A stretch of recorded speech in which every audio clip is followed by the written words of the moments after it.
Welcome to the Vertical MRO Podcast, where we dive into the world of helicopter maintenance, repair, and overhaul. In each episode, we talk with the technicians, engineers, and experts who keep helicopters flying. Because at the end of the day, no maintenance, no mission. Something that I think people don't talk about enough is the fact that when we are fatigued, when we're tired, when we're operating in a high demand environment, it's really difficult for the brain to want to build new behaviors or habits. So even though we know we should be doing something, we tend not to do it when we're in these high demand environments because we're just fatigued and it feels like one more thing. And the environment isn't changing. The environment is demanding for a reason. How do you help them build new habits and perform in these environments? You have to first start with education and awareness. A lot of trade students, a lot of aircraft mechanic students do this. They're working, they're in the shop, they're focusing, they're wanting to do a good job, then they get a break and they grab their phone and they do this and they keep looking straight ahead instead of letting the eyes open up. And so just that behavior alone can help. So if we could get you on a 10-minute walk outside, I'd be thrilled. Welcome to the Vertical MRO Podcast, brought to you by Vertical HeliCASTS in a partnership with Vertical Magazine. In this episode of the Vertical MRO Podcast, Ronnie Reese and I sit down with Jamie Wood, the CEO and founder of the biotechnology platform Autonomic. Jamie's changing the way people think and learn about their brains. Through neuroscience-based products and cutting-edge technology, her mission is to elevate human potential by bringing personalized brain health solutions to the masses. Jamie's work focuses on supporting driven individuals in high-demand environments that rely heavily on their cognitive abilities. This includes helicopter maintainers, executives, leaders, employees, athletes, and students. Jamie's a speaker, mentor, brain performance expert, and researcher. Having bootstrapped her brain performance technology company and brought a scientifically proven cognitive enhancement solution to the market, Jamie understands the unique demands placed upon the brains of highly driven individuals in high-performance environments. Jamie's worked with some of the most exciting up-and-coming leaders in tech, gaming, extraction, marketing, student organizations, and big data. Her workshop and training programs are North America's VCs, accelerators, and academic institutions. Jamie's led groundbreaking research studies looking at brain health in high-stress environments using mobile EEG and sits on the cutting edge of brain health technology, working alongside world-leading neuroscientists. She's worked with over 100 founders and is a sought-after speaker for Fortune 500 companies and top tech conferences, including the Vertical MRO Conference. During the conversation, we explore the critical role of cognitive performance in aviation maintenance and operations. Jamie shares her work with aviation maintenance colleagues and organizations where she's built effective programs to help address burnout and improve focus and mental sharpness. Together, we unpack how fatigue, hydration, nutrition, and sleep directly affect safety and high performance in the hangar and beyond. This is a must-listen for anyone passionate about human performance, aviation safety, and creating an environment that empowers teams to thrive. Thank you to this episode's sponsors, Rotorcraft Support Inc., Robinson Helicopter Company, and Airbus. Hey, welcome to the Vertical MRO Podcast. I'm today's host, John Gray. I have a really exciting conversation on store for today's podcast. This is something that, honestly, I don't think I've had a conversation like this really in my life, let alone the podcast. But what we'll be talking about is something that'll be a benefit to everybody's career. We're always trying to figure out ways to be incrementally better today than we were yesterday. And I think this conversation will help us achieve that. Our guest today is Jamie Wood. Jamie's not only here today with us, but will be with us at the Vertical MRO Conference. So excited to get into your work, your research, the things that you're doing to make the world a better place. First off, Jamie, thanks for joining us. Well, thank you for having me. I'm excited to be here. And with us to talk about this topic is my good friend, Ronnie Reese. How you doing, sir? I'm doing great. Excited to be here. And, Jamie's got some really great and interesting things to say. So looking forward to hear some more here today.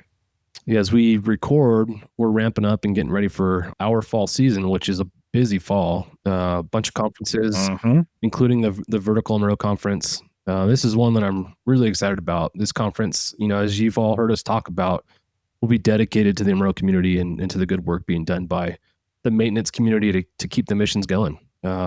So this will be a course available. I don't know if is a course the proper term for it, Jamie?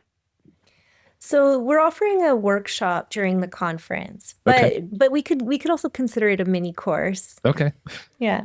There's a ton of information that'll be of use to anybody attending her course, her presentation, her workshop. We'll use those terms interchangeably throughout the conversation. So excited to get into that. But before we do, you have an interesting background. We talked offline briefly. Your family's been involved for aviation. Can you talk about your background briefly and about some of the experiences you've had being surrounded and immersed in the aviation community? Sure. Yeah. So I grew up having small aircraft pilots in my family. Only recently did I actually get to be exposed and work on the other side where your industry is involved. But yeah, that's always been part of my life. And so I've developed a real appreciation for the rigor and attention that needs to be applied when you're working with aircrafts, let alone flying with them. I mean, I'm sure there's so many people that have the experience of flying in a commercial plane, but you really don't understand what has to go into getting a plane off the ground.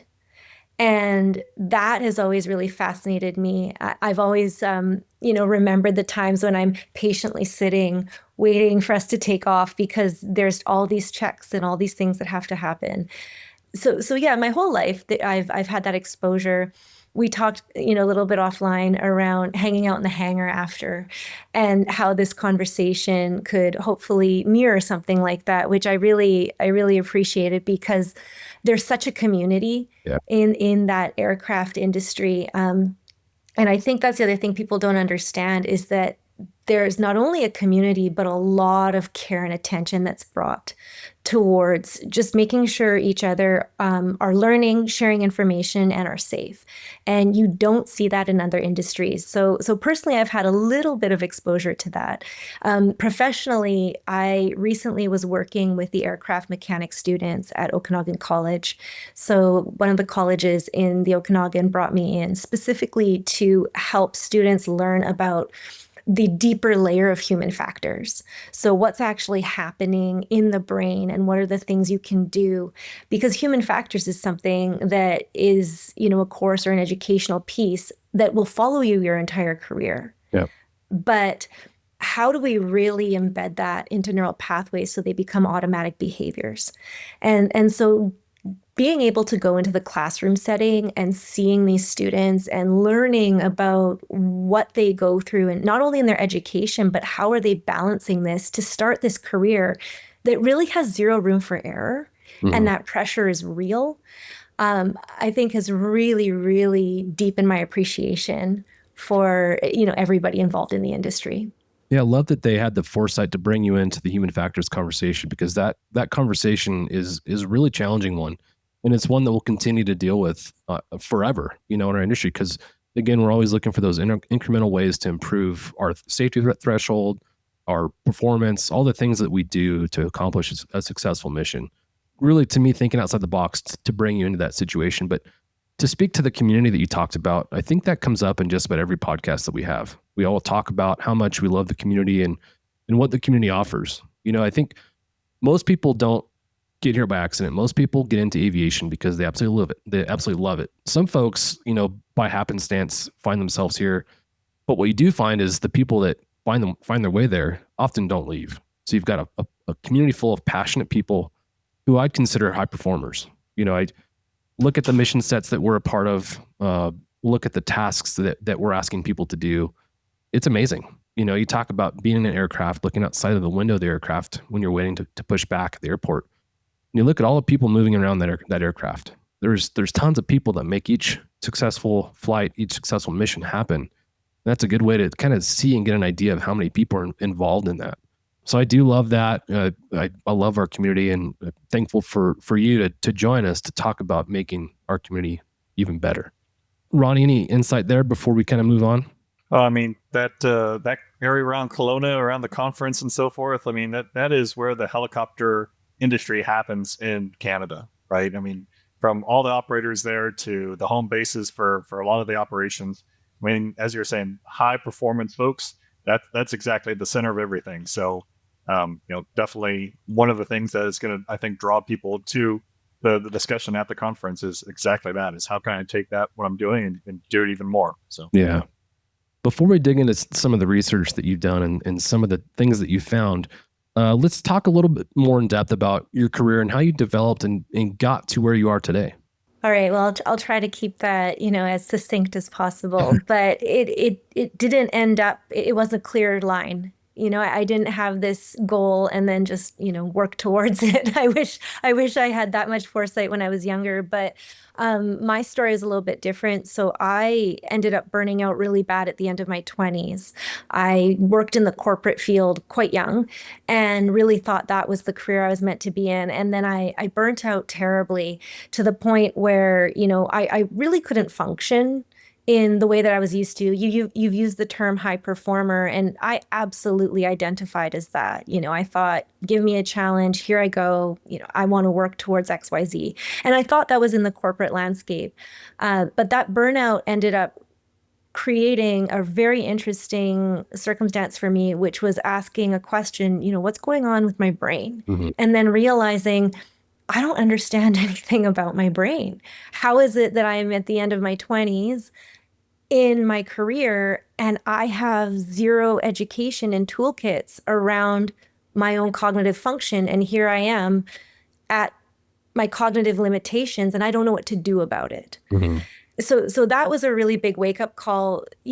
I was met with a lot of the similar things that I think most people get met with when you're in a burnout, which is, people are telling you, well, maybe you should go to counseling or therapy. Maybe you should go see a doctor and get on some medication. But for me, it was really around understanding what's going on. Nobody could really explain to me what's going on. And that opened up an entire new trajectory for my career, which was understanding what happens to the brain under constant demand and fatigue. Ultimately, I wanted to understand this to fix myself so that I could get back to what I thought I wanted to do, which was work in that corporate arena. But by learning this and then really starting to work in research around it, it completely took me on a different path, which is why I'm speaking to you today. What did burnout look for you? Oh,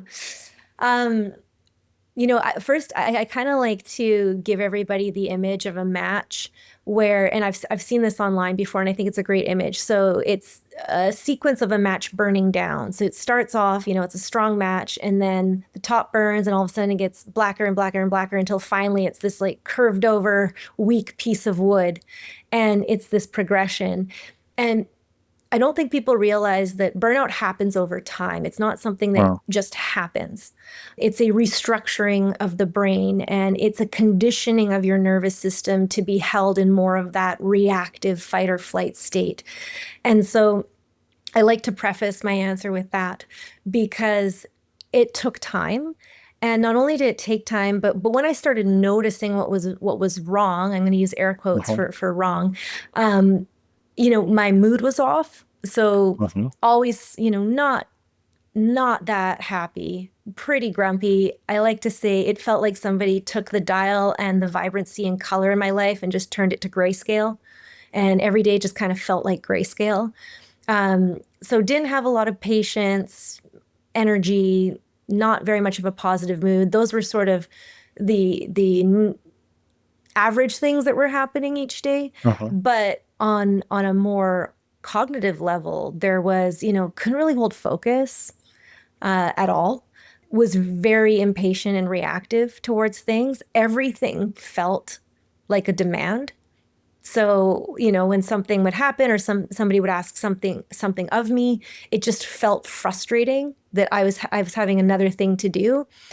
And this is all a function of the brain ultimately trying to conserve energy while it's dealing with this restructuring. And so, I know that's probably not as much of a direct answer as you're looking for, but it happened over time and it left me feeling completely exhausted, totally in a negative mood and with, no energy towards anything, no motivation either, which is not what you want when you're so it's not just like feeling when your alarm clock goes off in the morning, like, another day at work. I mean, it was more than just that feeling for you. Oh, yeah. I mean, it was to the point where, I'd look in the mirror and there was nothing that I liked looking back at me. It wasn't just, oh, I need to get to work. It was, how do I even get out of the house right now? So it affected you throughout every, all day, basically. Yeah. Absolutely. And if we think about that through the perspective of the nervous system and the brain, well, that makes a ton of sense because you don't have a personal nervous system and then a professional nervous system. It's continuous. And so, yeah, it affected me throughout the entire day. It's a great question, Ronnie and Jamie. Thank you for your answer. And again, to your efforts and research in this, because you think about the industry, our industry, where we are today, we're all in a situation where recruitment's extremely difficult, whether you're a pilot, a maintainer, or anywhere else in our community. So what happens now is we're asking people to do more with less. We're asking folks to work overtime all the time. I think they're getting to this overtime, like you brought up, this point where they're feeling burnt out. So I'm excited to get, to learn from you and get some strategies and understand maybe through your research how we can minimize that and how we can encourage these high performers to continue doing what they're doing. I mean, a lot of our maintainers that are listeners, right, up there in northern Canada, right, during the summertime, they're literally firefighting, right? Wake up in the morning, helping to get the aircraft going. Aircraft is going, have to get ready at night. Remote locations, may not see their family for days or weeks at a time, and it all builds up. So, this is where some of that what should you be doing about some of it is some of the key points and takeaways. I think that'll be interesting to hear.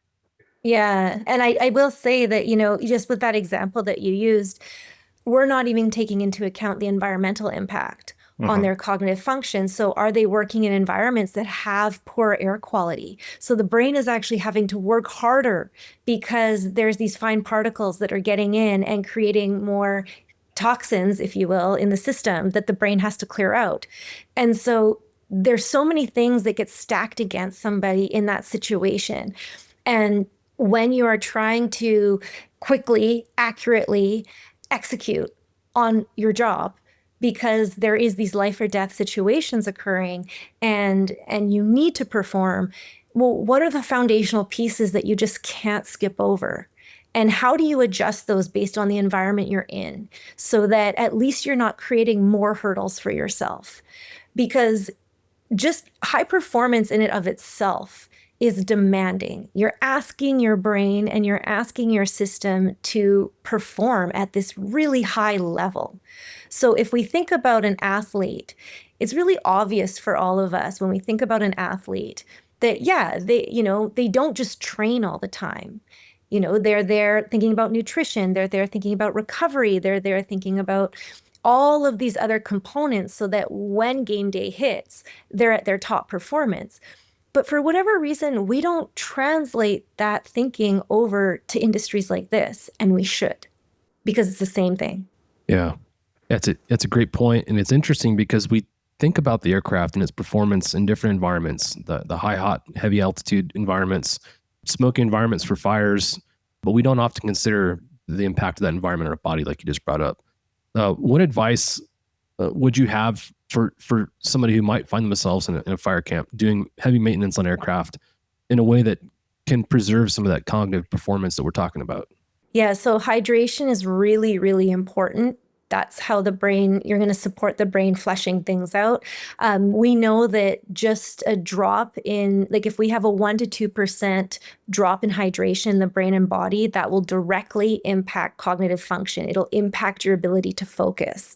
So even by keeping yourself hydrated, that's really, really important. Vitamin C is also really important in this particular situation because it helps remove free radicals. So it helps, move out those particles that might be getting in, those really, really fine, small particles that could be in the smoke or in that type of environment.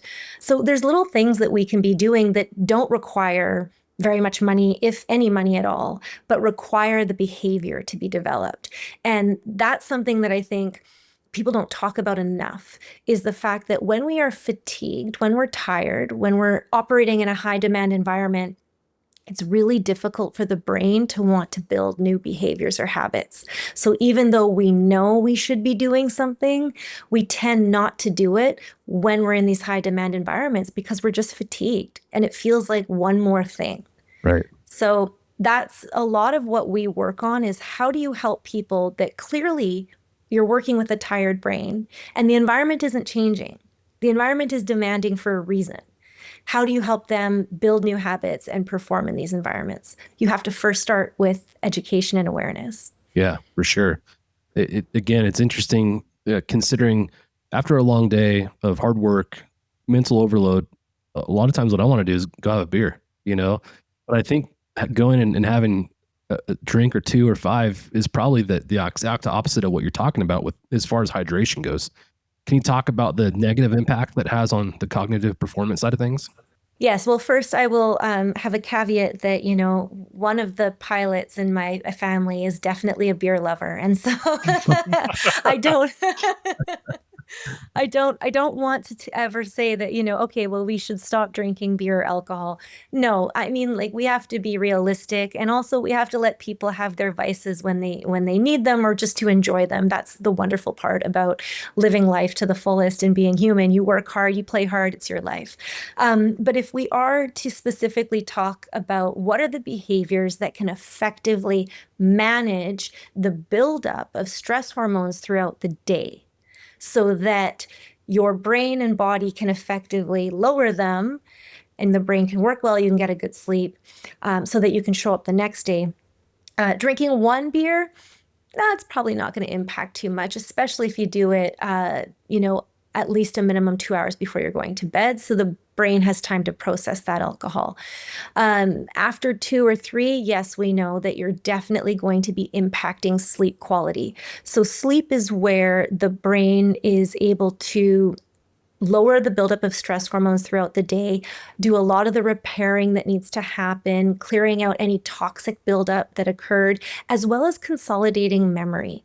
So there's a lot of things that happen at night when you sleep that are really important, so that you can wake up the next day feeling energized and ready to go, having that motivation towards the career that you were passionate about before that maybe you're not feeling anymore because you're dealing with a lot of fatigue. So I think that it's really, really important that, if we use your beer example, at the end of the day, if you've had a big day and you reach for that beer first, that's not effectively managing stress.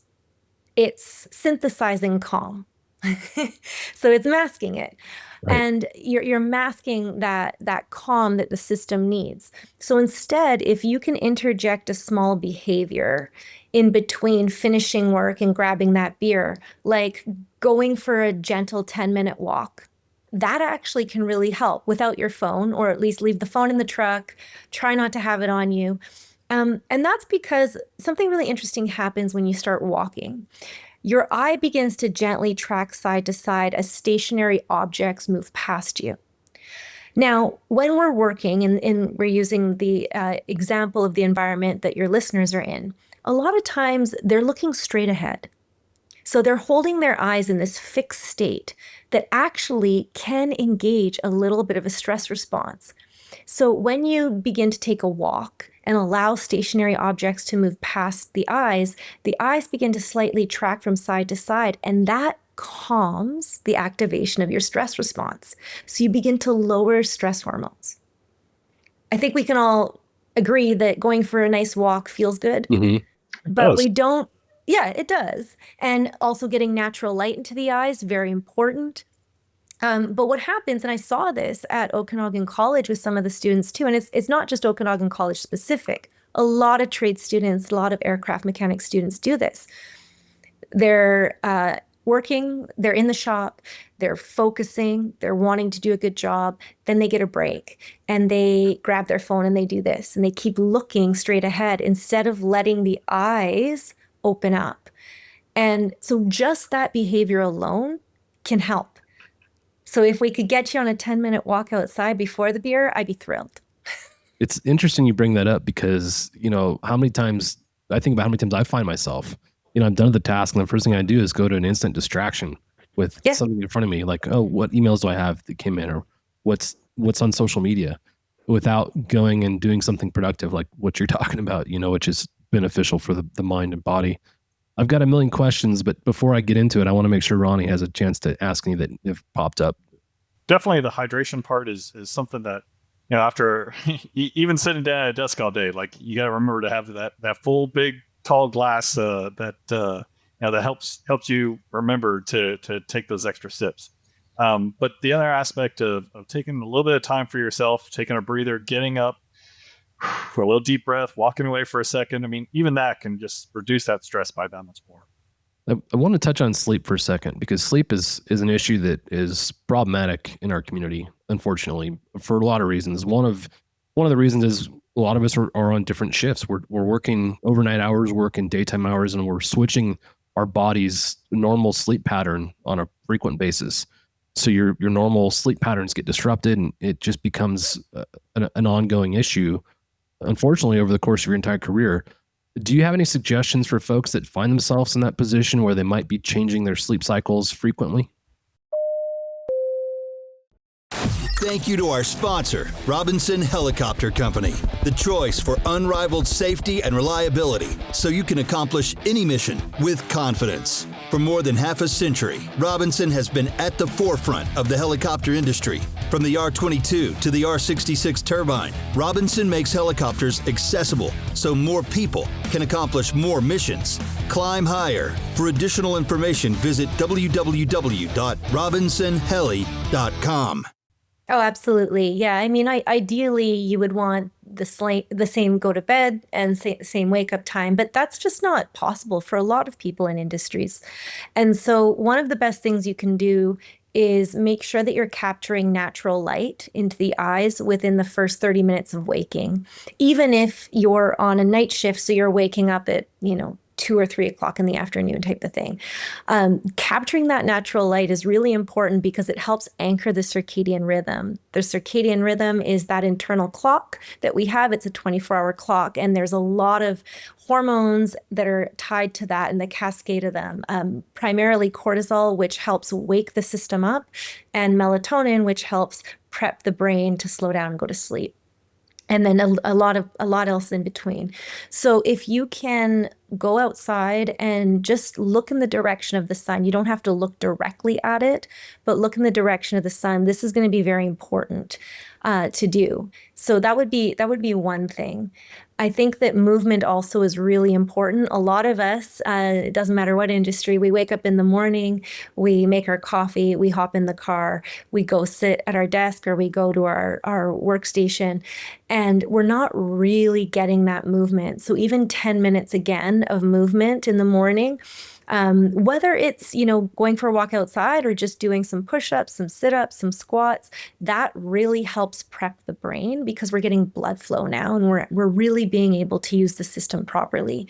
So there's these little things that we can do, especially for shift work. Yeah. And movement's huge. After every workout, especially the ones where I don't want to go, it's so much better. And I find when I was working nights, I'd wake up, and a lot of times I would feel almost nauseous. Like I just didn't feel good because of the sleep I'd had the night before and the weird schedule I've been working. And so, unfortunately, what would happen for me is the first thing I'd cut out is the workout, because I feel nauseous. I'm just like, I don't want to go down there and do that, but I think it's so critical. And I love that you brought that up. Yeah, sorry, I just want to add one more thing, because it'll apply regardless of what time you're going to bed. Really trying to get off any device within 30 minutes of your intended bedtime is really important.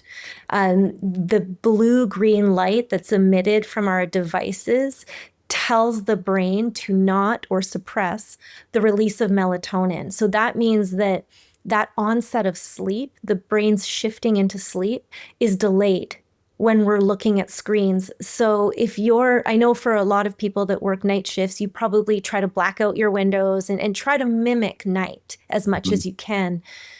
But we might be forgetting that when you look at a computer screen, or especially a phone in bed, you're still mimicking day, even if your room is completely dark. And that light alone will tell your brain, oh no, it's still time to be up.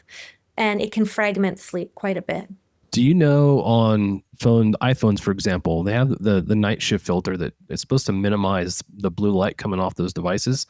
In your research, has that shown any improvement in what you're talking about, or not so much at all? So it certainly can, especially when you move that color all the way to red, so that it's really difficult almost to read your phone because it's such a red hue you're looking through. It certainly can help, but it doesn't help any of the activation that comes from consuming information. So when we think about what we're trying to achieve when we're shifting into sleep, we want a downgrade of the nervous system. We want this calming onset to come, this relaxation. And if we're consuming into information that's activating, that's going to keep you up. So we really like to try to help people build the habit of a device boundary instead of the night shift and all of these caveats. If it's a must, then absolutely use light shift or those blue blocking glasses. But here's something really interesting with those blue light blocking glasses. We have light photosensors in our skin. So just because the light's not going into your eyes, it's still going onto your skin, which can still impact you in some way. Yeah, super interesting. My wife's big into the red light therapy, and she talks about that quite a bit. Ronnie, any questions or insight as it pertains to those topics? Yeah, I mean, I'm definitely in the bad habit of picking up my phone, just checking the news before I go to bed, and then there's gonna be that one bad story of an earthquake or some kind of natural disaster coming, or even how bad the weather is going to be that week, and it just keeps me up that much more, right? So I can definitely understand what you're saying is really try and put the phone down at night and get your extra precious levels of sleep in. Yeah, I will add that, if we're going to ask somebody to stop doing something, then we need to provide a replacement behavior. Because if we say, oh, just stop using your phone, well, we can imagine we've got groups of people just sitting there going, well, now what? And their brain's tired. So their brain's going to want to pick up that phone, especially if it's right beside your bed. So what should we be doing instead? Well, we know that if you are having ruminating thoughts. So if you're kind of having this nagging thinking as you're trying to fall asleep, writing those specific future state action items, to-dos, ruminating thoughts down on a piece of paper in a journal actually will help you fall asleep better and stay asleep longer. So I really encourage people to keep a journal or a notepad by their bed. If you don't like reading at night, that's totally fine. But there's a lot of information or integration that can happen by just jotting down your thoughts, and it really helps you shift into sleep quicker. Yeah, I like that idea because I think a lot of times what happens for me is my mind starts racing all the things that I have to do. And then I'm like, oh man, I've got so much to do, and it drives me crazy. But then when I actually sit down and write it out in a list, I'm like, oh, it's actually pretty manageable. It's not that big of a deal. Whereas in my mind, I've made it out to be this gigantic situation that it's not, So I don't know if you guys had that experience. That's what I do all the time. So I'm going to transition a little bit, but ultimately we're going to kind of come back to the same place. In your writing, you wrote an article for Forbes, or you were featured in Forbes magazine, which is really interesting. I love Forbes magazine. I feel like it's a huge honor to be featured in Forbes. There was a quote in there that you wrote, which I really like. This kind of comes back to the idea of doing what you love. And we talked about the value of our community and the fact that most people are in our community because they want to be. They feel like they're called to be in this community. You talked about how more isn't always better. And ultimately it's about contentment and happiness. When you're following a path that provides contentment, regardless of the dollar figure, and happiness, even in the hard times, you're living in purpose. More isn't always better. First, start with what brings you balance and allows you to live fulfilled. Can you talk about that quote and kind of how you found that place in life? Well, it's certainly ebbs and flows. I'd love to say that, oh, I found contentment and happiness and here I am, end of story. But it's a practice of coming back to it. To be honest, and again, we're here to talk about the neuroscience behind this and how this can help the high performers in your industry. Where that quote really comes from is a place of understanding what happens when we're constantly overreaching or overstriving and how that impacts the brain. So first, I want to really briefly talk about what happens when we have effort. So for any human being, what happens when there's effort, whether it is mental effort, physical effort, or emotional effort. And it can be small or large. So throughout the day, we have effort that occurs. And anytime there's a bit of effort, or demand on our system, a little bit of noradrenaline, one of our stress hormones, is released into the brain and body. And what happens over the day is those levels of noradrenaline rise. And if they get too high, the brain goes, oh, we've had too much effort today. There's no more capacity for more effort. We don't have any more room. And what the brain does is something really fascinating. It begins to question your ability to perform. And it shifts away from goals. Any goal, personally or professionally. So the reason why I preface my answer with this is because this is happening day in and day out. Where anytime, we've discussed having partners and children and things of that nature, I know probably each of us can have examples of some mornings, you get to 10 a.m. and you just think, oh my gosh, it's only 10 a.m. It feels like I've already had a full day. And you're just like, how am I going to get through this? And likely it's because you had a pretty packed morning. You could have had a fight with your partner. Your kids could have been fighting. One of the animals had an accident that you weren't expecting. Whatever. It's life. But all those things. all those things. But from the nervous system's perspective, that represented demand. That represented effort.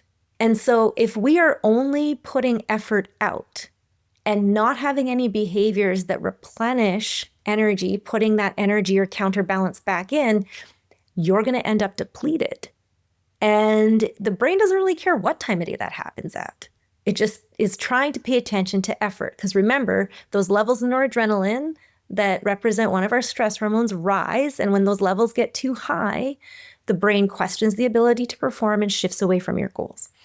So that's the one piece to my answer. The second piece that's going to come in now has to do with motivation.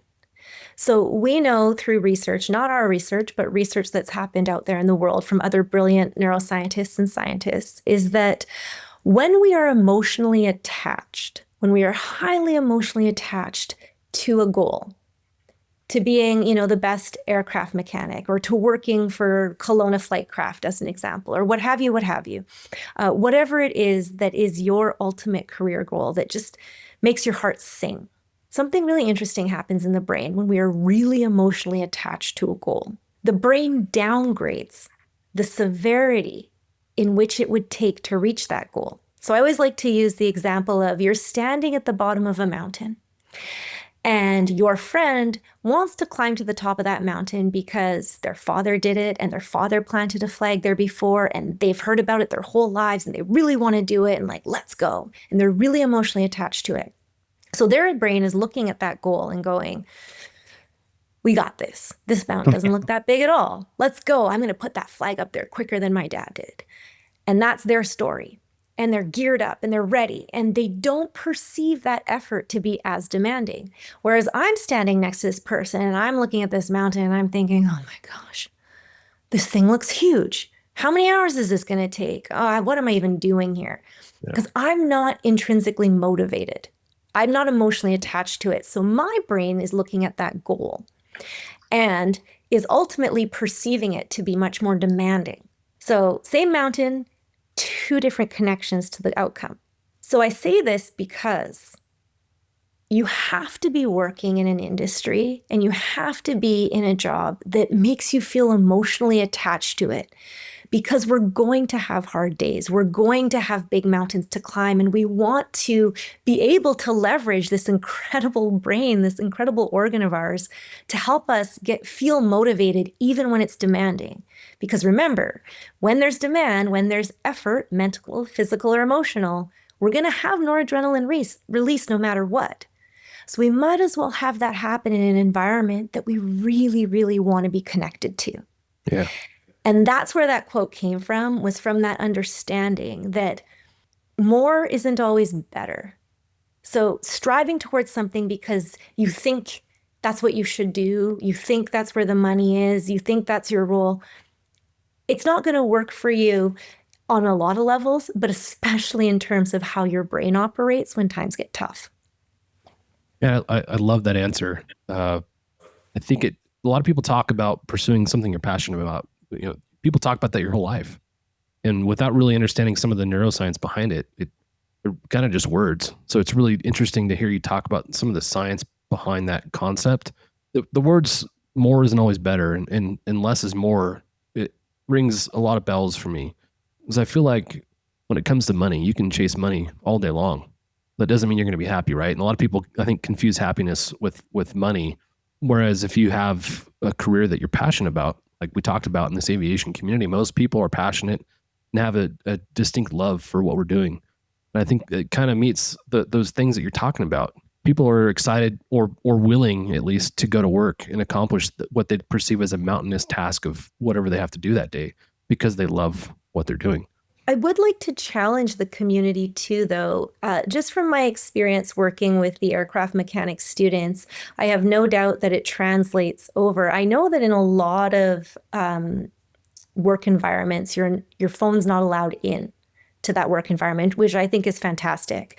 We know that even the mere presence of your phone, will actually pull at the attentional systems of the brain. So what does that mean? Well, what that means is that the brain is taking a little bit of energy away from you focusing on your task to not touch the phone.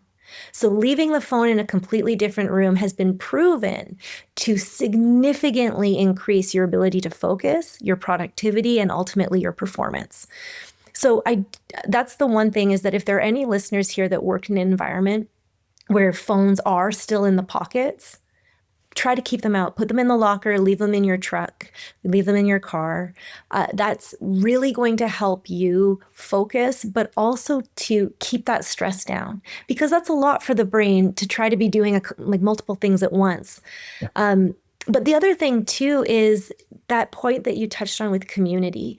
So we know that interacting with people helps lower that buildup of noradrenaline. Laughter, play, joking around, looking at somebody else, talking, that all gets removed the second everybody takes a break and hops on their phone and is disengaged from everyone. So we're missing a huge opportunity to collectively lower the buildup of noradrenaline that's happened in the morning when you're working on different aircrafts, if you're all just going and looking at your phones. So I'd love to challenge the community a bit to keep your phones really out of the workspace and the communal space of this industry. It's funny, I know we'll get into multitasking as we go, but what comes to mind when you talk about that is multitasking. And you think about the cockpit for an aircraft, and there's 5, 6, 7 screens that you're dividing your attention between. And I look at my desk right now, and there's 3 different screens and a phone and a camera and a light, and I'm trying to divide my attention between all these things. And what you're describing is focus. It's really hard to focus when you've got so many distractions. So I love the advice you have there. But something I'm going to go down a rabbit hole just for a little bit. When you think about my kids' generation, a lot of what you talk about in community, the benefits of talking and laughing and being with people, they interact and live in that space differently than I do. It's a lot of their world's virtual, and they seem to prefer that. What are your thoughts on that? And have you seen any research that points in one way or another when it comes to that? Rotorcraft Support Inc., where expertise meets excellence in helicopter maintenance, repair, and overhaul. FAA and EASA certified, Part 145 repair station, and OEM factory authorized service center. Keeping your aircraft mission ready since 1986. Visit us at rotorcraftsupport.com. Rotorcraft Support, trusted by the industry. Oh, that's, what a bag of can of worms. Yes. So there's been some phenomenal research that's come out over the last year, specifically by Jonathan Haidt, which released that book called The Anxious Generation, that looked at a decade of research around children that use phones, and what has that done in terms of brain development, what has that done in terms of socialization, and so on and so forth. Certainly in the neuroscience community, you could tell what impact would happen just based on what we know about brain development. But it's unfortunate that we needed an entire generation for people to start, ringing the bell and sounding the alarm around, hey, maybe we shouldn't allow children to have phones at school. Maybe we shouldn't be having these digital environments all the time when play is so critically important. And being out in the environment is so critically important. And when we put a screen, we're losing some of these social skills that are really important to brain development. It's not my field specifically. However, I do know that there's great research out there, and Jonathan Haidt would be, his last name is spelled Haidt, would be a great resource for anybody that has kids. The Anxious Generation is the name of the book. But ultimately what it's saying is, don't let your kids be on devices so much. Yeah. That's, they're even having a hard time looking people in the eyes when they're speaking. And a screen provides us such an interesting way to communicate, because you miss all of the nuance of what it is to be human. So there's this thing called meta communication. So what is the communication happening outside of the words I'm saying right now? Well, at least on our visual virtual meeting, you can see a bit of my movement, you can notice what's going on. But what's really interesting when we're together is that our nervous systems are actually communicating. So I'm able to pick up on yours, you're able to pick up on mine. We're analyzing where each other is at much, much better. And I believe that's a really, really important human skill. Yeah. And when we put screens in front of kids, you're removing that. Now, is it to say that it's all bad? No, we don't know that. And maybe there's skills they're developing that we just don't understand yet. I don't think anything is specifically one way, but too much of anything probably isn't a good thing. Yeah, it's challenging with my kids' generation. They're right now they're 14 and 15 years old, and when I was that age, we found ourselves at large gatherings all the time. We wanted to be around each other. There would be groups of 15, 20 of us all the time together. And now they all want to be in separate locations because they want to play games together, and you can't play games together as well together as you can when you're in your own place, your own device. So really interesting. Sociologically, I'll be interested to look back in 15, 20 years and see what the impact was of this. And of course, in your research as well. Ronnie, you've got a lot of kids. What are you seeing on your side? That's exactly what I was going to chime in about. Last year, the school district banned phones in the classroom at school, right? And even as a parent, you become so used to communicating not only with yourselves, but with your kids, right? Texting of like, hey, I forgot my paper, or whatever else it is, or like, hey, don't forget you have your orthodontic appointment later today, and I'll pick you up, and hey, I'm here at the front of the school, I'm checking you in, like that kind of communication that you had expectations with your peers as an adult, and then you're used to that with your peers, which are your kids, right? From that instant communication factor. They banned that, right? And it took a little bit of time for not only them, but also us to understand, how do you now communicate back like the old school days, back before there was even cell phones, right? They didn't have pagers in kids in classrooms most of the time. But now the state of Texas has banned it all across the entire state because of the impact it's been having on kids. So, I've been in work meetings. Obviously, everybody's sitting around having a discussion, and you're waiting for this one email. It pops in. It distracts you from the rest of the stuff. So I see exactly what you're saying. Yeah. And I think that, so if we go back to that part that I was talking about regarding noradrenaline, so that happens in the children as well, because our nervous systems fundamentally are designed the same. I know I'm using a very general term here, so I want to be mindful for listeners that maybe don't have that experience, but generally, the nervous system is designed quite similar, and the same things are happening in the brain on a fundamental level. And so with kids, we'll use, that 15, 16-year-old, they've just probably getting out of puberty, maybe still in puberty a bit, lots of hormones raging, all these things going on. The brain is still absolutely developing. I mean, the brain develops all the way till 24 or 25. So very interesting time. And when we think about the mental, physical, or emotional effort that your children would go throughout the day, it's all relative. So it's effort to them. Their noradrenaline levels are rising. And if they get too high, we know in their brain goes, oh, we've had too much effort. I'm questioning my ability to perform, and I'm moving away from goals. So what do we know through research that buffers noradrenaline down, that will lower noradrenaline so that your child has more room for more effort and has more motivation? I know most parents' ears are probably perking up now, like, yes, how do we do this for my child? Well, we know there's some very specific things that will do that. Play, exercise, deep breathing, laughter. Things like this will help buffer lower noradrenaline down, going for a walk.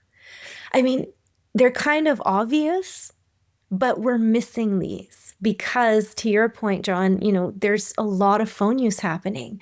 And so that's why we're seeing this increase in anxiety and this increase in lack of focus. And a lot of kids are getting misdiagnosed with ADHD. It's not that they have ADHD, they're just on their devices too much and maybe need to have more interaction with other kids, playing, laughing, being outside. So these things are really, really important, and they apply to the brain. They apply to how the brain functions. Gosh, that's gold right there. I didn't start the podcast thinking I was going to get parental advice and some takeaways on the home front, but here we are. This is great. So thank you. A lot of it, I think, is stuff that we hear about all the time. But sometimes you still need your reminder from your mom. Don't forget to eat your fruits and vegetables. Right? Drink your water. Get some good sleep. Do these things. They're there for a reason, and sometimes it takes a second to remember. You need to reflect and remember some of these key things, right? It goes back to the concept you can't be a prophet in your own village. Someone else from the outside, someone like yourself, Jamie, who's educated and has spent their career researching and developing these processes, for you to say this is what you need to do, and like, oh yeah, she's right. I knew that, but I didn't do it. But now that you say it, that makes sense. Yeah, and I think too, we have to find ways to easily integrate into people's already well-established behaviors.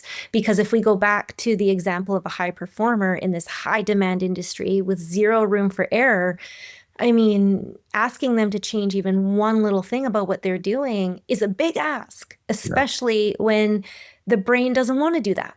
Right. Yeah. And so when we think about, okay, well, most people would either pack a lunch or go for lunch. They're eating each day.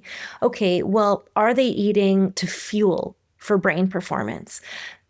Well, most people go, yeah, I know I need to eat healthy. But do you know how to fuel for brain performance? And that comes down to really understanding, well, what are the vitamins and minerals that the brain absolutely needs to manufacture the neurotransmitters to do the job? So neurotransmitters, don't just come out of thin air. Your brain makes them from the foods, the vitamins and minerals you eat. So if you're lacking in vitamin C, dopamine, which I'm sure most people are familiar with that, one of our neurotransmitters, dopamine is actually really involved in motivation. It's really involved in seeking behavior. If you're low in vitamin C, that will directly impact your levels of dopamine. The other fascinating thing about what happens is that your stress hormones, well, those just don't come out of thin air. Your brain is making them. Well, how does it make them? Your brain will actually steal your dopamine to help make one of the stress hormones. So when you're in an environment that's really demanding, your brain goes, oh, okay, we need more stress hormones here to meet the demand because there's a lot of effort going on. No problem. I know how to do that. I'm going to steal the dopamine to help manufacture and make this stress hormone, which means you better be upping your vitamin C. So but then we need B's, we need magnesium, we need these things. Yeah. And so it goes back to the example of, this seems obvious for an athlete. I'm sure there's a lot of sports fans listening. This seems obvious for an athlete that they need to fuel for performance. But what about you? Right? What about your brain? You need to be fueling for that type of cognitive performance. Yeah. Again, going to the concept that our industry is full of high performers, and that cognitive performance, what we're talking about, I think is the pointy and sharp end of the spear for us. If you're not operating at full potential mentally, whether you're on the flight line as a pilot, a maintainer, an aircrew member, it doesn't matter. You're not doing yourself any favors, and you're not doing our community any favors. Come out of the rabbit hole for a second and ask a question that we've already kind of touched on a bit. But being that we're calling ourselves high performers, and the maintenance staff is definitely in that category. How do we leverage neuroscience to improve situational awareness and reaction times? Because reaction times in what we're doing is the difference between life and death a lot of times. In aviation, seconds do matter. And neuroscience helps us understand how the brain processes information under stress, fatigue, or high workload. And we can train those systems just like physical skills. And then we can learn and train what to do about it. So when you asked about situational awareness, first and foremost, if we're dealing with too much unmanaged stress and low sleep, our situational awareness is going to go down. So first of all, understanding how the brain works under these environments, and then what are the supportive behaviors so that we can give the brain the best shot, is really going to help improve situational awareness. Yeah, the situational awareness part of it is huge. And I'll come back later to this point because it really wasn't on the outline. And I don't want to put you on the spot, but we think about critical incidents and in law enforcement in particular, shootings, the amount of stress that the brain goes through, the cortisol and the adrenaline dump that goes into the brain and into the body during those critical incidents is really interesting to me. Talk about auditory exclusion and visual hallucinations that go with those types of incidents is really interesting. So I'll have to follow up with you at some point and talk about that because it is of really, really, it's really intriguing to me. Well, let's talk about your business a bit because you spent your life and your career developing ways and tools for people to improve their situational awareness, to improve reaction times. Can you talk about the business you developed and the app that goes with that business? So yeah, I can certainly talk about Autonomic. Autonomic is the name of the company. We are a biotech company, which sounds a little interesting, being a cognitive performance and ultimately like a brain performance technology company. But we actually really focus on building products that can help analyze and then optimize cognitive function. So we're modulating and enhancing brain performance. We initially started by building what was called a personal trainer for your brain. So very similar to if you were to go to the gym and work with a personal trainer, it's highly customized to you and it adapts to you over time. We know that learning about how to improve your brain is not a one-size-fits-all. Absolutely, you can find information online that could be applicable. But what we know in terms of how people learn is that learning the right things at the right time that are applicable to them is really how you can effectively help people shift behavior. So we took into account all the different ways the brain learns when it's fatigued and when it's in a high demand environment. High performers are our specialty. We like working with brains that have a high cognitive need, so a very high need to perform well, and the environment is really demanding. So that's our sweet spot. And we began to build technologies that can help people measure their brains and that can help people understand what to do and then build the behaviors that they need. So it's been a very interesting journey. I work with some brilliant neuroscientists around the world and incredible developers and researchers. I'm very lucky to have the team that I do. We're all very driven by the mission of the company, which is to enable individuals to understand and improve their brain performance. It's something, unfortunately, around the world that is still really in reaction when it comes to our brain health. Only when something is noticeably wrong do we even really pay attention to our brain. And then when you try to go get help through the healthcare system, that also is really in reaction. Yeah. So we're building and delivering products to industries like yours that can help people understand where their brains are at proactively and then begin to improve and enhance their cognitive function before you get into that reactive state. Just like at the beginning of our call, I talked about that match as a representation of burnout and how the match eventually burns down and that happens over time. It's not impossible to bring somebody back from a burnout. It just takes time. And in an industry like yours, when you talk about retention, if you're dealing with people that are in burnout, it's hard to get them back to being high performers right away. So if we can proactively give people the ability to understand where their brains are at and give them real tools and how to improve it in real time, that's really customized to their needs, then we can help mitigate the burnout in the industry at large. Yeah, that's of huge importance. On the retention side, retaining people is easier than looking for new folks. But to your point of, the mental health is something that we think of a lot of times on the emotional side, not so much on improving cognitive ability.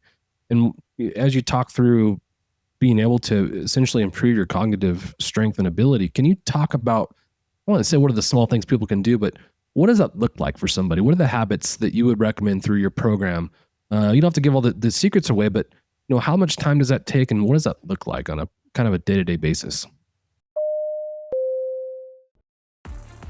Thanks to our sponsor, Airbus. Airbus provides the most efficient helicopter solutions to its customers who serve, protect, save lives, and safely carry passengers in demanding environments. Its civil and military helicopters are flying all over the world, making missions possible. Visit airbus.com for more information.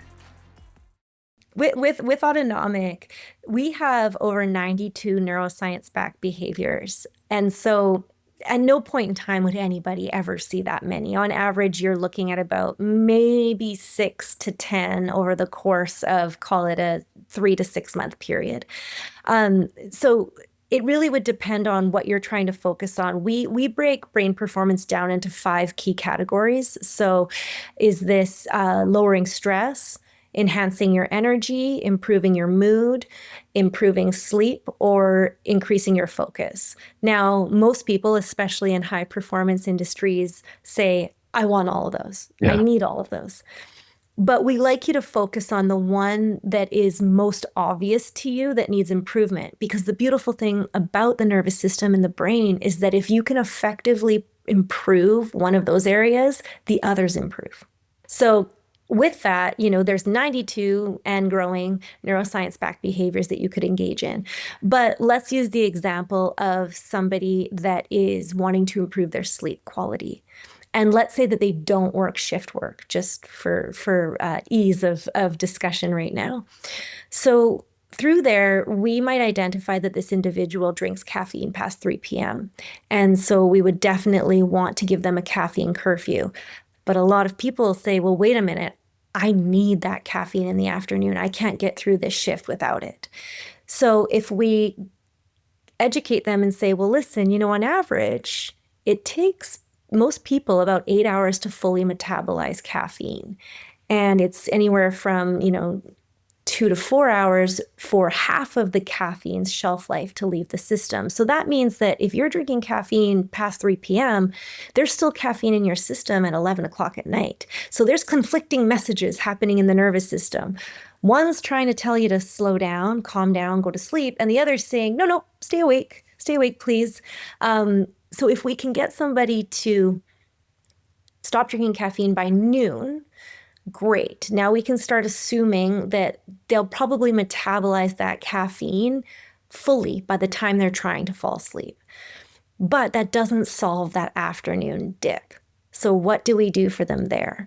And that's where we start getting into these behaviors of, well, does this person need to get outside and get some natural light? Because that can really help. Those overhead lights that are in a lot of the work environments are incredibly taxing to the mitochondria in your eyes. So mitochondria are the energy packs of the cells.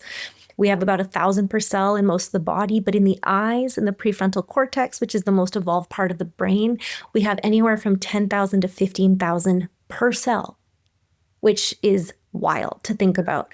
So these little guys are highly influenced by temperature, light, and nutrition. And so with that, for this individual, we might really want to start looking at, well, what is the nutrition intake that they have? Because are they getting that energy slump in the afternoon because they're just not fueling their brain properly?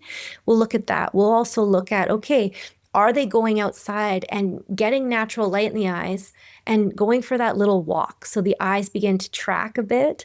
And is that enough to help lower that buildup of noradrenaline? Because remember, when those levels get too high, that individual's brain is going, I don't feel like doing this anymore. Time to go home. But time to go home. But how that's translating is, I don't have energy for this. I should have caffeine for more energy. But really what's happening in the nervous system might be something that's saying, hey, we've had too much effort. There's too much noradrenaline. Could you please go help us lower this? and drink some water. We need water is actually what will help the brain focus more than anything. Wow. So I'm sharing this because it becomes very nuanced for each individual, which is part of what we built technologically, is the ability to analyze and understand somebody on that level of detail in a really quick way that helps them get to the outcome they want. Love that. The actionable advice and methods that you've come up with to help somebody achieve the goal of increasing their cognitive performance is amazing.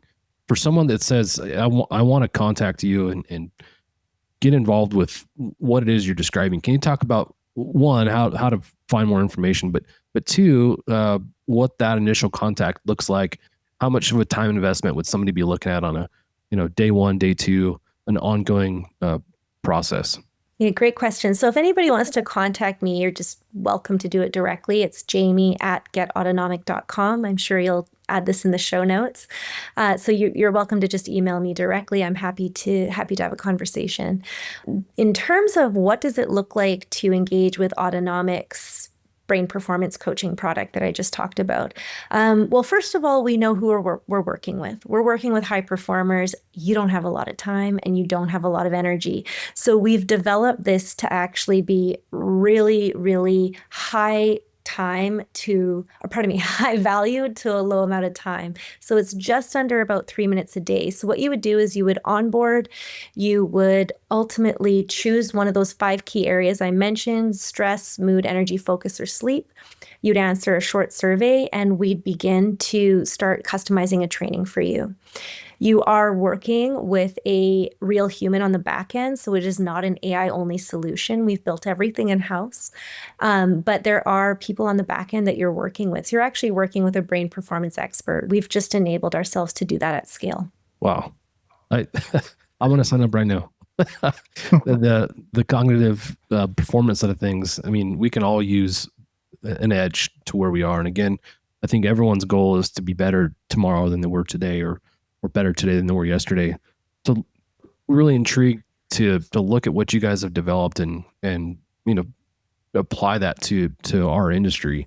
Yeah, John, sorry, let me just say that why don't I provide you a customized link for your audience so that you can include it, and we'll also make sure to give you all a discount. Yeah, that'd be awesome. I know, again, people want to do things, but then like, well, how do I do that? And talk about 3 minutes a day. That's about as realistic as it possibly gets.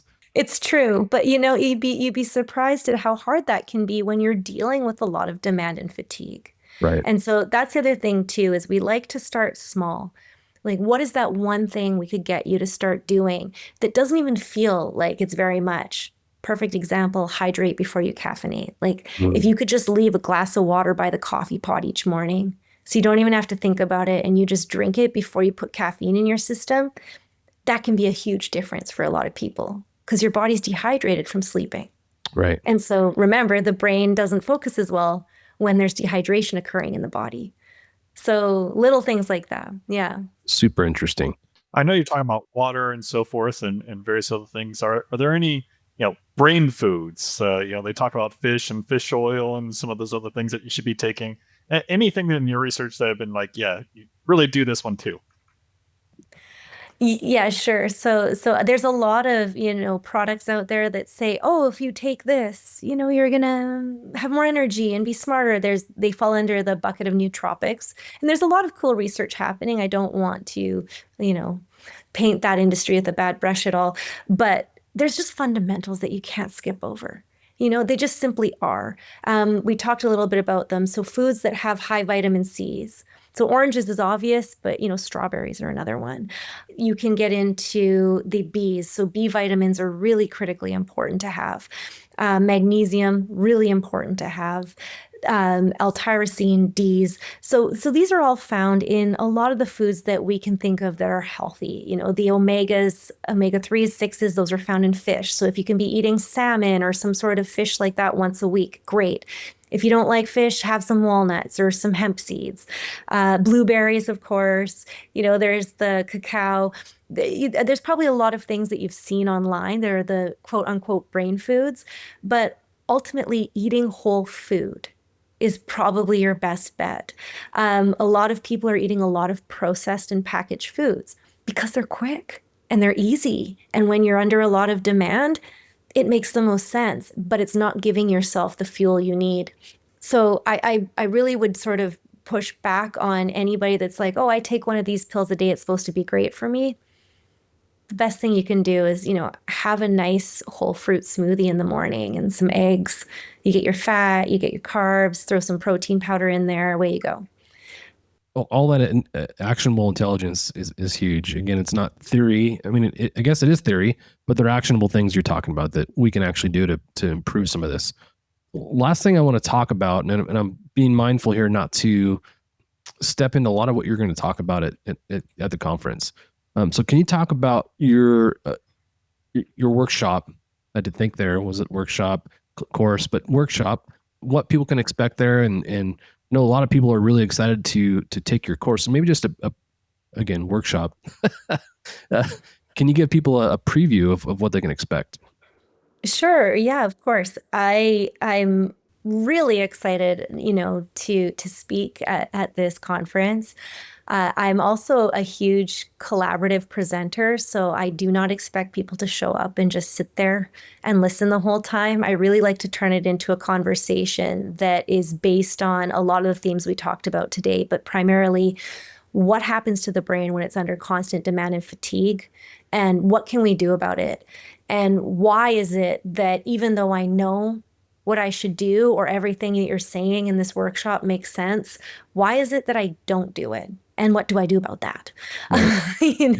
So it's taking the fundamentals of how the brain works.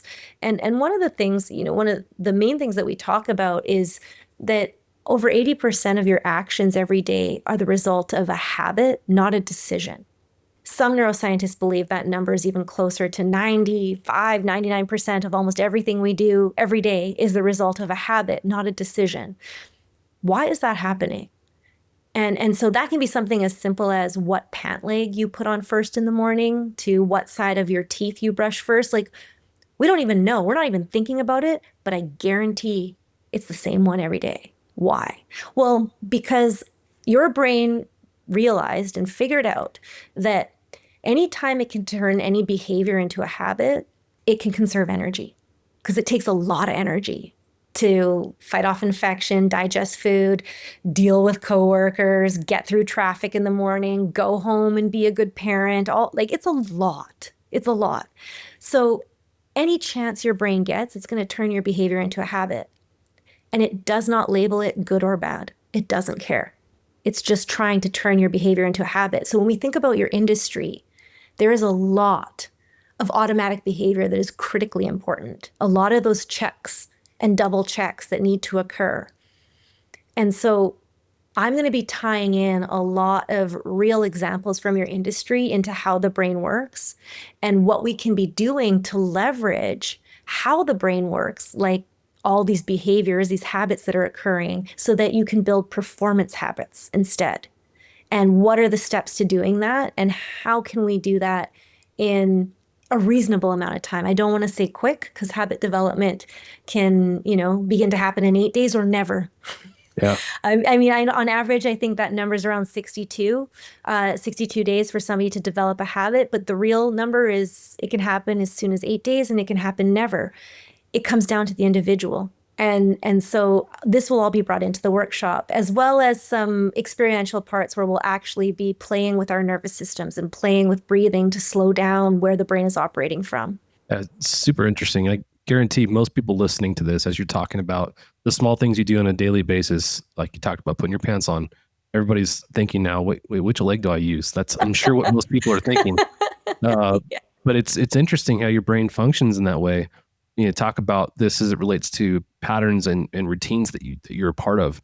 I just came back from a 2-week vacation, which I haven't taken a 2-week vacation in a long time. And towards the end of the vacation, both my wife and I found that we're kind of craving the routine that we're used to and that we're a part of. So interesting that all plays together, and the research you've done talks about that. Really, really interesting. Excited to see you at the conference. Excited for the folks to learn more in more detail some of these things you're talking about. The last thing that I'm curious to kind of pick your brain on a bit before we walk out is multitasking. I brought it up earlier. So we talk about how in aviation, on the flight side, on the maintenance side, multitasking is required in a lot of ways. And having said that, we realize that there is no true multitasking. I'm really curious to get your perspective on multitasking. Yes. So I love that, I'm sure I'm even guilty of it at some point in time, saying that, oh, I'm great at multitasking, and had no idea what I was talking about when I was saying that. So the brain doesn't actually multitask. It is context switching rapidly. So if you think about that, when we have a bunch of tabs open on our computer, you're not actually looking at all those tabs at the same time.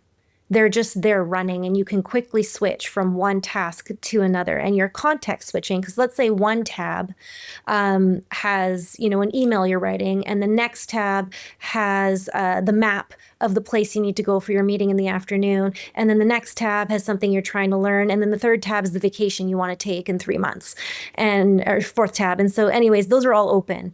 And you're not really multitasking with all of them, but if you're going back and forth, you're just context switching. And that's very fatiguing to the brain, which is why we need to be training the behavior of holding focus.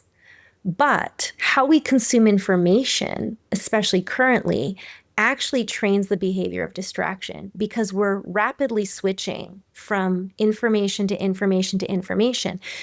And what's interesting about that is that the brain wasn't designed to handle the intensity and velocity and ultimately speed of information that we consume on a day-to-day basis. So it fatigues.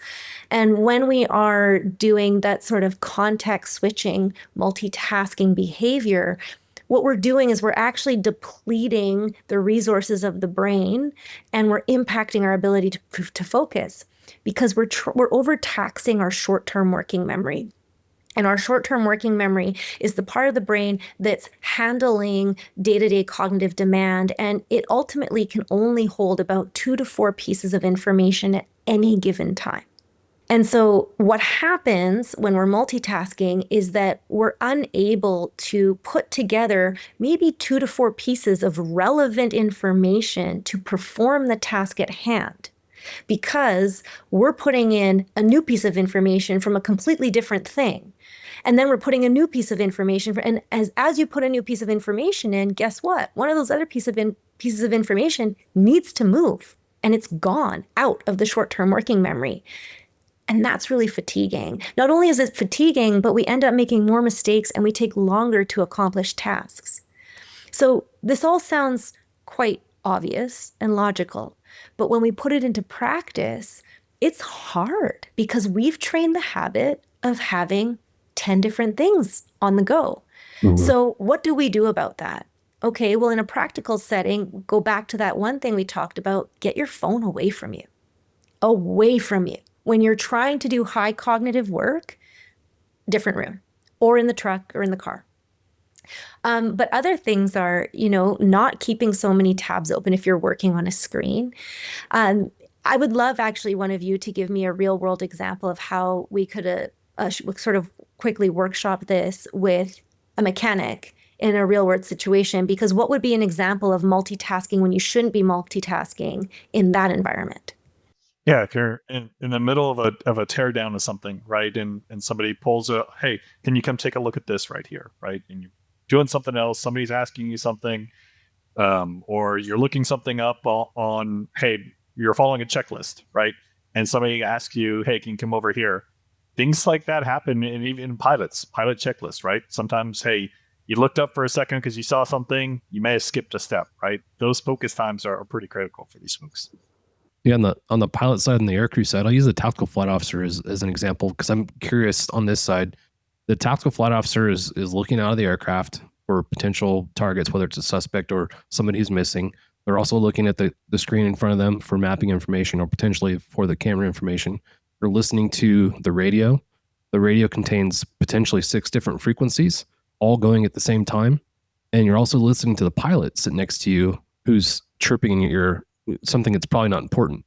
So you've also got the flight displays that while they may not be calling your attention, they're there kind of grabbing your attention. So your mind and your eyes are pulled in so many directions. You're doing all this for the benefit of one mission. It's challenging. Yeah, so both of you are talking about something that's very interesting. I haven't heard in either of these situations that you are signaling focus, that you're actually signaling to the environment you're in. If you're doing a teardown, that, I'm focusing right now. We assume other people would know that. I'm doing a teardown. Don't interrupt me. But what we try to encourage people to do in these high demand environments is to create some sort of cultural norm in that company or in that environment, that when you are in that state of like, okay, I've hydrated, I went for my walk, I'm going to do this teardown after lunch, I need to focus. How do you let everybody else know that? So that unless it's critical to be interrupted, the team around you doesn't interrupt you. And these are some of the things that with the students that we help them learn these behaviors and habits so that hopefully they start bringing them into industry where they're leaving their phones in the vehicle. They're also signaling that they're about to go into a deep focus state. So unless it is a crisis or a critical reason to interrupt, you leave this person alone. And so I'm curious, does that exist at all in these environments? Well, I was going to ask when you're talking with the students and so forth, do you tell them about do you hang up a do not disturb sign, right? Well, what relates to them as students in their field at the moment? So because they're in the academic environment, there isn't necessarily any cultural norms yet that I've seen. So some students, get a little sticker that they like to put on their workstation, or they just let their peers know, I'm going to do this, please don't interrupt me. We are starting to see some students doing this on their own. And then we're also talking to instructors around teachers around, how do you make this more of a norm so that it is culturally obvious? And I don't have the answer because I'm not in the industry, but all I know is that in both the examples you gave me, now, John, yours was a little bit more extreme outside of the co-pilot that clearly should know that you are really trying to focus, and any question that isn't absolutely mission critical needs to be held. But here's the thing. The reason why this is happening so much is because people don't understand the brain. Mm-hmm. And so the more that we understand how the brain works, the more we can excel. Now, if your co-pilot in the example knew that, hey, 2 to 4 pieces of information in the short-term working memory max, clearly we're maxed right now. If I ask him a question that isn't directly related to this, it's actually going to create a feedback loop that takes him longer to get back to having that exact combination of information to make decisions. Likely he's going to continue to interrupt you if he doesn't understand that. And this is really what our mission is about, is really trying to help people understand the brain more. Love that. So, and I think that's one of those things that the it's not only changing yourself, but changing the culture of the people around you around that, right? Because I could see, hey, I'm really focused on, I'm trying to get this done, but everybody wants to be a team player, right? I need help, but you're not willing to help me right now, right? But you have to really start changing the culture, not only yourself, but the people around you of what those expectations are. And going into the communication, hey, I really need to focus on this. Please just give me a couple hours, and if you need something else, I'll help you right after that, or something like that. I could see that coming into play, right? The cultural norms versus the changes that happen. Yeah, absolutely. On the flight side, I think of myself in flight school, and I'd be doing a mission critical task, and the instructor's over there talking to me as I'm doing something that, to me, at that point in my flight experience, my career, is really hard. And I'm like, I can't hear a word you're saying, and I can't remember anything that I can hear. So I think culturally, as a community, we've gotten better and understanding some of the dynamics are going to play when it comes to instructing students. And there's a whole study that surrounds that. But I love what you brought up, and it's funny and a bit ironic because as I was listening to one of the podcasts that you're on previously, as you're talking about multitasking, I was trying to listen to what you were saying and write an email at the same time. And I literally had to hit rewind 3 times because I'd missed the core of what you're getting at, which just points to the fact that we're not good at truly multitasking. Really, really interesting. Love what you've done with the company. Thank you for the contributions that you're giving to our community. I know there's going to be a lot of positive takeaways from that. Ronnie, any closing thoughts before we walk out? No, I mean, it's definitely a good reminder of bringing the science into like, why is this critical, is definitely something that, I took away as a good learning experience. And I'm looking forward to hearing more at the conference. Yeah, the science behind it is what's interesting, because like we talked about earlier, we know and hear things our whole life, but don't really understand the importance of it or the legitimacy of it until you start to get into the science backing some of these opinions that you've heard, from different people. So thank you again for sharing. Any closing thoughts or words that you might offer to folks that either are going to come to your class or that might just be community members in the helicopter community? Well, I think first and foremost that, I want to share that I'm really grateful for the rigor and attention you bring to aircrafts. I don't think the public really has as much of an insight around how important it is and the type of pressure everybody's under to do their jobs.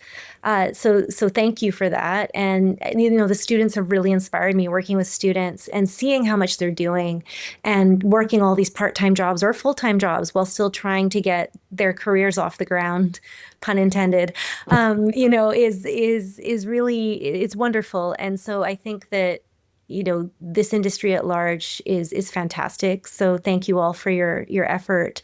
And ultimately, I really want people to get more interested about their brains because it's something that is with you your whole life. And hopefully at the conference, that'll be just another piece that people can take away from that is important. And please reach out to me. I really love to get feedback, to hear people. If there's anything specific anybody wants me to bring in to the workshop or conference, I'm happy to also do that. So yeah, thank you for having me. This has been great. Yeah, thank you so much, Jamie. Looking forward to meeting you in person at the conference. Looking forward to your workshop. Just again, thank you for what you're doing for the community. It's huge. So until we meet at the conference, we'll catch you later. Cheers. Stand by for a message after a word from our sponsors. Thank you to our sponsor, Robinson Helicopter Company, the choice for unrivaled safety and reliability so you can accomplish any mission with confidence. For more than half a century, Robinson has been at the forefront of the helicopter industry. From the R-22 to the R-66 turbine, Robinson makes helicopters accessible so more people can accomplish more missions. Climb higher. For additional information, visit www.robinsonheli.com. Rotorcraft Support Inc., where expertise meets excellence in helicopter maintenance, repair, and overhaul. FAA and EASA certified, Part 145 repair station, and OEM factory authorized service center. Keeping your aircraft mission ready since 1986. Visit us at rotorcraftsupport.com. Rotorcraft Support, trusted by the industry. Thanks to our sponsor, Airbus. Airbus provides the most efficient helicopter solutions to its customers who serve, protect, save lives, and safely carry passengers in demanding environments. Its civil and military helicopters are flying all over the world, making missions possible. Visit airbus.com for more information. Thank you for tuning in to this episode of the Vertical MRO Podcast, brought to you by Vertical HeliCASTS in partnership with Vertical Magazine. We hope you found the insights from Jamie Wood inspiring and valuable, especially regarding the critical importance of cognitive performance in aviation maintenance and operations. Remember, factors like hydration, nutrition, sleep, and managing fatigue are not just wellness tips. They're vital components of safety and high achievement in our industry.